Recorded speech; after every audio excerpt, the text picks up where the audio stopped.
नमस्कार so welcome back to your own channel Wells. आज 11 जून 2026 आज थर्सडे का दिन। कैसे हैं आप लोग? आई एम श्योर आप लोग अच्छे होंगे। मार्केट में जिस बात का डर था दोस्तों वही चीज़ होना शुरू हो गई है। अभी इंडियन वेसल्स के भी ऊपर अटैक होना शुरू हो गया है और you will be surprise to know कि इंडियन वेसल्स के ऊपर जो अटैक कर रहा है वो और कोई नहीं बल्कि यूएस है। अब इससे ये चीज़ तो आपको बिल्कुल क्लियर हो गई है कि यूएस नहीं चाहता है कि ईरान या फिर मिडिल ईस्ट कंट्रीज से इंडिया के पास ऑयल या फिर गैस आए। यहाँ पर दोस्तों एक और भी चीज़ मैं हाईलाइट करना चाहता हूँ for a better understanding. India आज की तारीख में यूएस की तरफ से इंपोर्ट किया, बेसिकली यूएस सबसे बड़ा एक्सपोर्टर हो गया है इंडिया में as far as gas is concern, natural gas is concern. तो नेचुरल गैस का सबसे बड़ा एक्सपोर्टर यूएस हो गया है फॉर इंडिया। मेरी बात समझ में आ रही है? इंडिया में सबसे ज़्यादा गैस इंपोर्ट होकर के आ रही है यूएस से।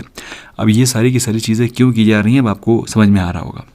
So these attacks which are being done on Iran, on Strait of Hormuz are just to make sure that US remains the major supplier of crude oil and gases, and at the same time the crude prices remain elevated and inflated. ठीक है, ये चीज़ तो मैं आपको लगातार बताते ही जा रहा हूँ। दोस्तों वहीं बात करें हम लोग आज के दिन के बारे में, तो जैसा कि आप लोग देख भी पा रहे हैं मार्केट आज के दिन मॉर्निंग से पॉजिटिव थी और ऐसा ट्रेंड नहीं चल रहा है। आप देखिए दोस्तों, मॉर्निंग में माहौल पॉजिटिव रहेगा, उसके बाद दिन ऑफ द डे गिरावट हो जाएगी। मॉर्निंग में आज के दिन भी माहौल पॉजिटिव था, बाद दिन ऑफ द डे मार्केट में गिरावट हो गई।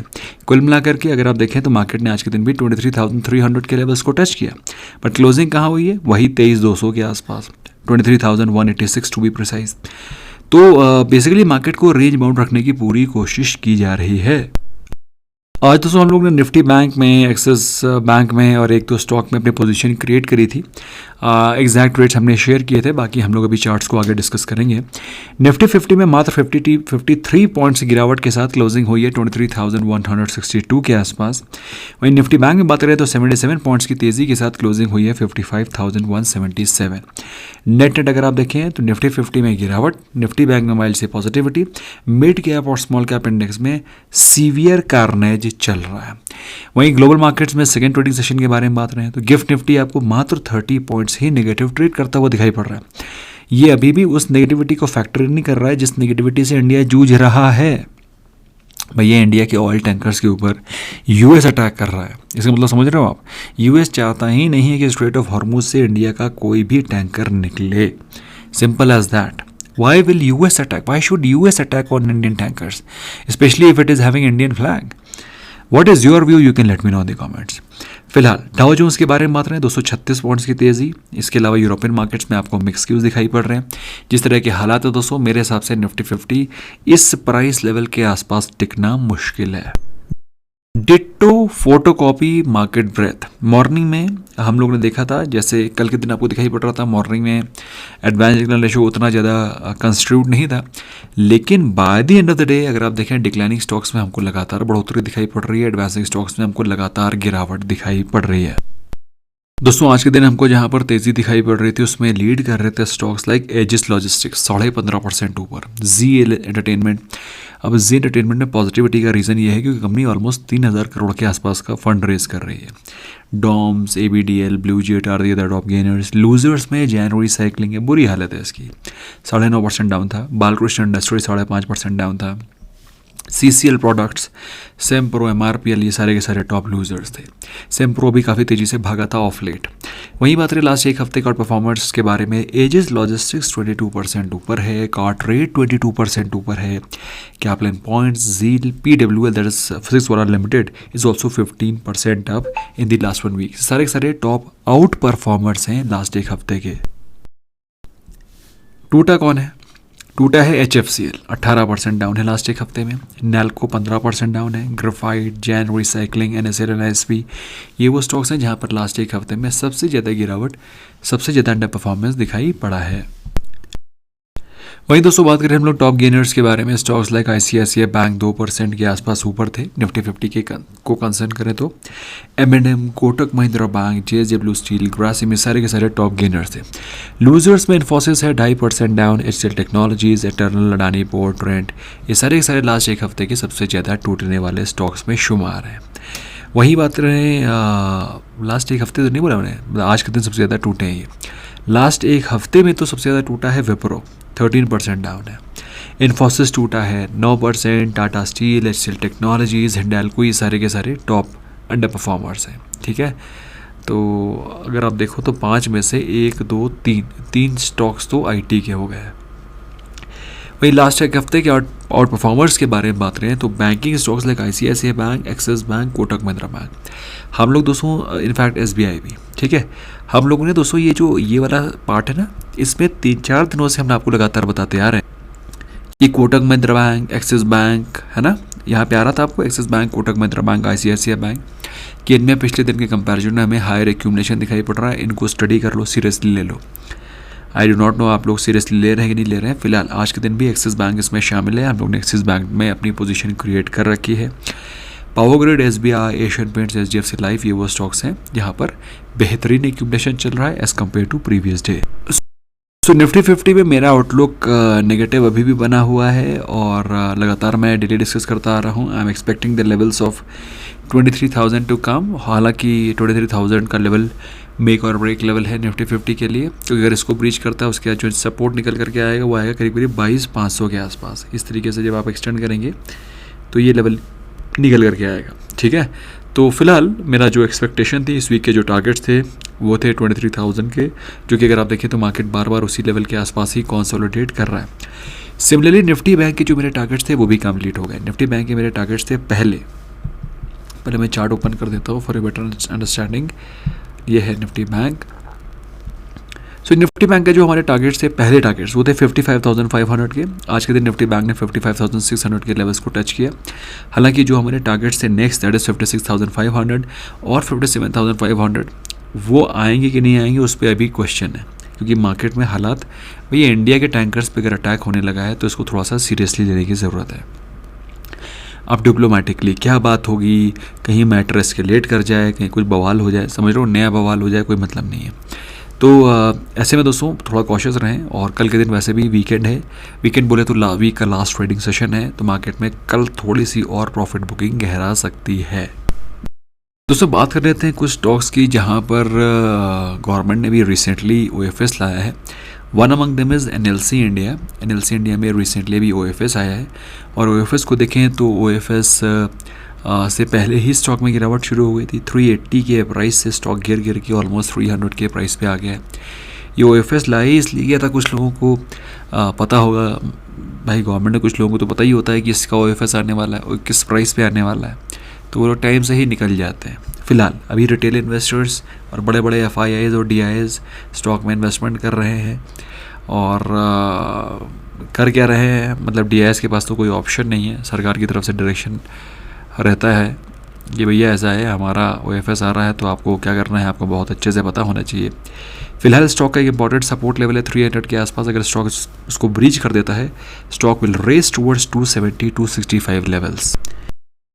इसके बाद दोस्तों हम लोग डिस्कस कर लेते हैं 2-3 स्टॉक्स के बारे में जिसमें हमने आज के दिन अपनी पोजीशन क्रिएट करी थी। निफ्टी बैंक तो मैंने स्टडी कर ही लिया है। एक्सिस बैंक को देखें तो एक्सिस बैंक का चार्ट काफ़ी सुंदर लग रहा है और इनफैक्ट मुझे ऐसा लगता है कि Axis Bank has the potential to break out. But जैसा कि निफ्टी बैंक के चार्ट में हमने अभी स्टडी किया, सेम वही चार्ट है, ditto. Can you see this here? तो अब ये इसको ब्रेकआउट करेगा नहीं करेगा, वेरी डिफ़िकल्ट टू से। हालांकि हम लोगों ने जो कॉल ऑप्शन आज के दिन बाय किया था उसके टारगेट्स हिट हो गए थे और हम लोग ने बेसिकली इस गैप को फिल करने का ट्रेड लिया था। वो गैप ऑलमोस्ट फिल हो गया आज के दिन। वैसे देखा जाए तो ये जो गैप था that was somewhere close to 1350, but जो हाइज लगाए थे उसने लगाए थे 1340 के और 1340 का ही कॉल ऑप्शन हमने बाय किया था, क्योंकि हम लोग उसी स्ट्राइक प्राइस को बाय करते हैं जो जिसका कि इन द मनी होने की पॉसिबिलिटी ज़्यादा है। अब आप मुझसे पूछेंगे कि ये कैसे आप पता करते हैं कि कौन से स्ट्राइक प्राइस तक जाएगा, तो दोस्तों ये तो आपको सीखना पड़ेगा, है ना। You have to give us some time to make sure that we make you learn. इसके अलावा बैंकिंग सेक्टर में पॉजिटिविटी के पीछे का रीज़न ये है कि SBI, ICICI bank, HDFC bank, जो बड़े बैंक है ना, उनमें पॉजिटिविटी का रीज़न ये है कि जो अभी रिसेंटली आरबीआई ने जो डायरेक्शंस दिए हैं उससे जो ये बैंक्स हैं उन्होंने एफसीएनआर डिपॉजिट रेट्स को बढ़ा दिया है। ठीक है, जो FCNR डिपॉजिट रेट्स हैं उसके बढ़ने से जो NRI के फंड्स हैं उसका इन्फ्लक्स थोड़ा सा बढ़ जाएगा। अब उसके इन्फ्लक्स बढ़ने से इनको सिर्फ एक ये बेनिफिट है कि इनको फॉरेन फंड्स मिलना शुरू हो जाएंगे। इंडिया में फॉरेन इन्वेस्टमेंट आएगा, मतलब फॉरेन फॉरेक्स आएगा, और इनके जो कैपिटल एडिक्वेसी है वो बढ़ जाएगी इंडियन बैंक्स में। बस यही पॉजिटिविटी है, और इसी के चलते दोस्तों स्टॉक पॉजिटिव हो रहे हैं।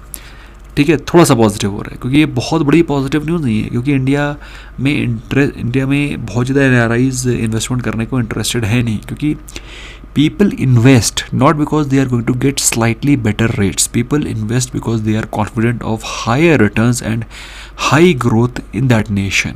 ठीक है, और इंडिया के क्या हालात है आपको पता ही है। फिलहाल इंडिया के 13 वेसल्स हैं जो कि हॉर्मुज़ में फंसे हुए हैं, 3 में तो अटैक किया जा चुका है। इसके अलावा दोस्तों हम लोग ने आज के दिन एक स्टॉक खरीदा था जिसका नाम था मोती सन्स, है ना। मोती सन्स ने अपनी पोजीशन क्रिएट करी थी 13.2 के आसपास, और जो हमारे टारगेट्स थे टारगेट तो मेरा 14.5 15 और उसके भी ऊपर है। उसके पीछे का रीज़न बताता हूँ दोस्तों। अगर आप देखें दोस्तों, ये स्टॉक काफ़ी गिर गया है, स्टॉक हैज़ फॉलन सब्सटैंशियली। मैं आपको दिखाता हूँ, give me a sec. So this stock, just one second, मुझे वीकली चार्ट करना पड़ेगा तो फिर आपको बेहतर तरीके से दिखा पाऊंगा।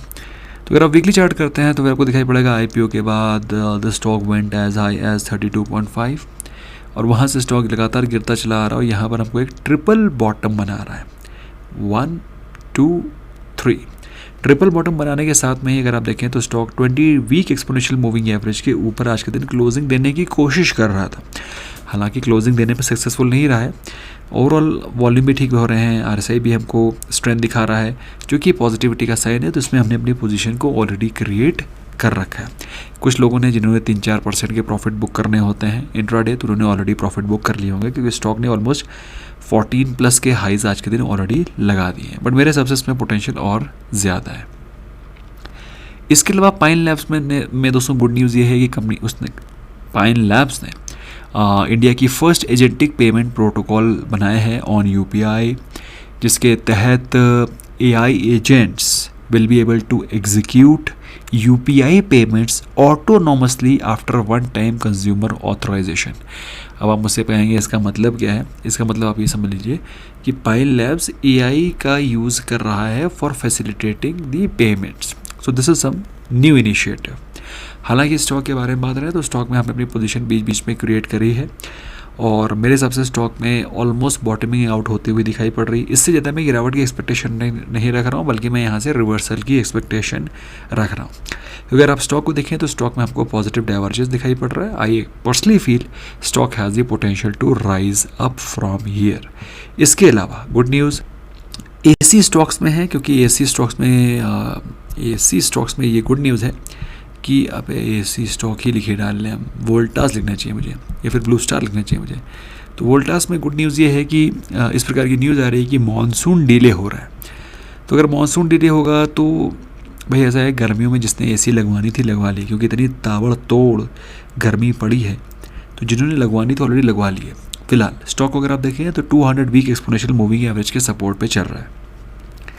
क्योंकि गर्मी डिले हो रही है, मानसून डिले हो रहा है, गर्मी और ज़्यादा बढ़ सकती है, उसकी वजह से हो सकता है थोड़ा सा कंपनी के सेल्स पॉजिटिव हो जाएं।